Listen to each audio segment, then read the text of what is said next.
Hello guys and welcome back to Reading Club. So today I'm going to read you Daisy and the Trouble with Sports Day, Chapter 13 and Chapter 14. Chapter 13. The trouble with Gopher Gold's eating plans is moms don't really understand them.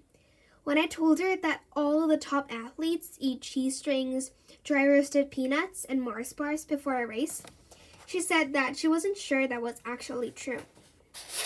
When she asked me if I might want to add some other healthy things to my plan, like potatoes and pasta and chicken and fish and fresh vegetables, I said they sounded a bit boring, and anyway, it was my eating plan, and I knew what foods would make me go faster better than anyone.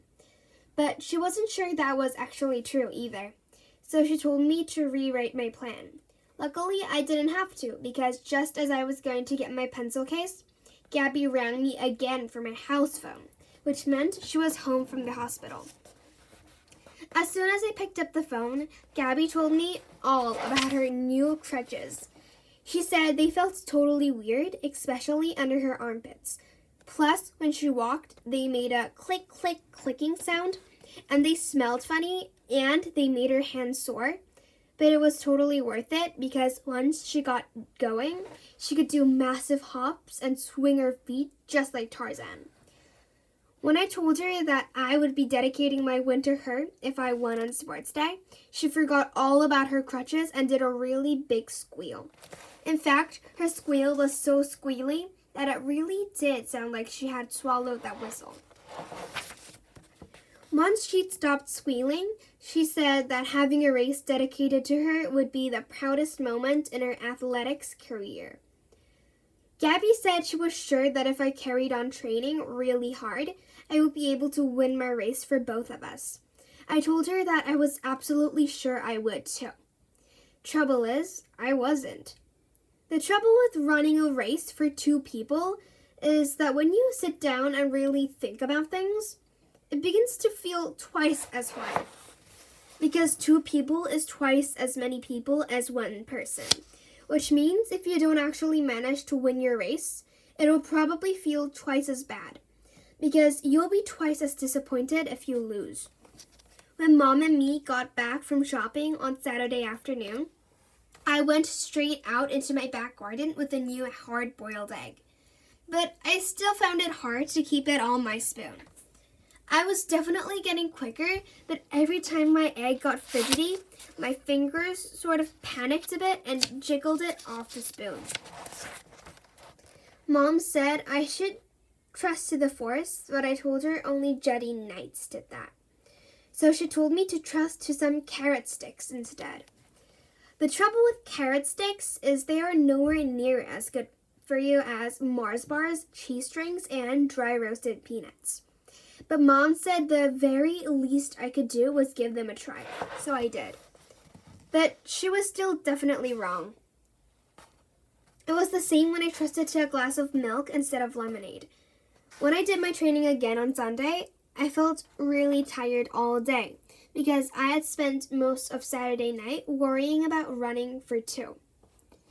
Mom said if I was so worried about running for Gabby as well as me, then I should ring Gabby up and tell her that I had changed my mind and would be running just for myself instead. But I said I couldn't do that because Gabby was my best friend and she had a really bad sports injury, and I didn't want to let her down. When I woke up on Monday morning, I felt absolutely exhausted because just before I had gone to bed on Sunday night, Gabby had rung me up to tell me that I was running for her teddy too. Which meant instead of running for two people, now I was running for three. By the time I got to school, I could barely keep my eyes open. Chapter 14. The trouble with not keeping your eyes open is it can really hurt, especially if you fall forward in assembly and bonk your nose on Jasmine Smart. I didn't actually realize I'd fallen asleep in assembly. Everyone else did. Trouble is, nobody woke me. The trouble with nobody waking you is when you wake up, you can't be sure how much of assembly you've missed. And happened quite a lot because after we sung a song to Jesus, the only thing Mr. Copford had left to tell us was his thought for Sports Day week. The trouble with thoughts for Sports Day week is they can be even more confusing than thoughts for a normal week. I actually thought I was dreaming when Mr. Copford gave us his thought for Sports Day week. Because do you know what it was? I couldn't believe it. Neither could Sanjay Lepore or Barry Morley or Fiona Tucker or anyone in my class. Mr. Copford's thought for Sports Day week was, it's not the winning, it's the taking part. When we got back to our classroom after assembly, everyone was totally confused.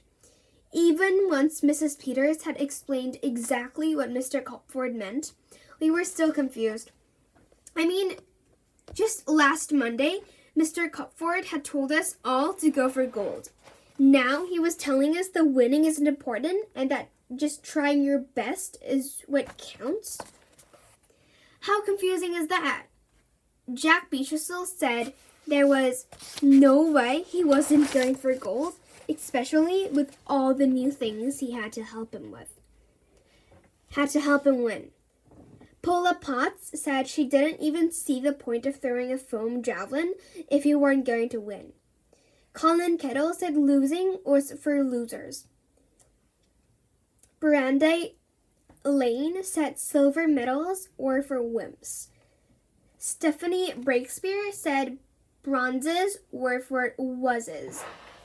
And Lottie and Dottie Taylor said there was absolutely no way that they would be going for anything other than gold on Sports Day, especially after all the egg time they had put in over the weekend. Gulp. That was the moment I realized Lottie and Dottie Taylor had been doing Olympic training too.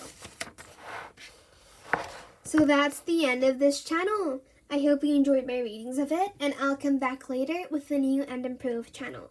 Bye, everybody!